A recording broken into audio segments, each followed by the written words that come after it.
স্বাভাবিক যদি ক্ষমতায় পরিবর্তন হতো তাহলেও একটা নতুন নেতৃত্বের কাছে যে আসে, যে চ্যালেঞ্জ আসে, এখনের চ্যালেঞ্জটা আরো গভীর। এমন তো না যে খুব একটা সুন্দর ইলেকশনের মাধ্যমে পার্টি বদলাচ্ছে, উনি আসলেন। বাংলাদেশ এই মুহূর্তে খুব একটা ডিভাস্টেটেড একটা জায়গায় আছে। Institutions are being challenged and destroyed. আপনারা প্লিজ মনে রাখবেন যে বাংলাদেশের 53 বছর বয়সে কোন মিডিয়ার অফিস আগুন জ্বালানো হয় নাই।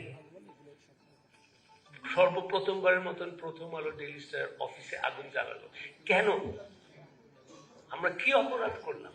আমি এটা অনুরোধ করব সমস্ত মিডিয়াকে যে সত্যিকার অর্থে আপনারা এটা প্রশ্ন করবেন। তবে ভবিষ্যতের দিকে আমি তাকাতে চাই। আমি সুন্দর একটি সম্পর্ক আমি মিডিয়ার সঙ্গে তুলতে চাই। সেখানে আমার প্রথমে মত প্রকাশের স্বাধীনতা হচ্ছে স্টেপ 1, বাট যেটা রাজনৈতিক দলের সবচেয়ে গুরুত্বপূর্ণ অবস্থান হবে, মানে কি বলবো, ক্রিটিক্যাল মত প্রকাশের স্বাধীনতা। মত প্রকাশের স্বাধীনতা আছে, কিন্তু আপনার আমি সমালোচনা করব সেইটার স্বাধীনতা। এখন সালাউদ্দিন ভাই, you are very friendly to the media because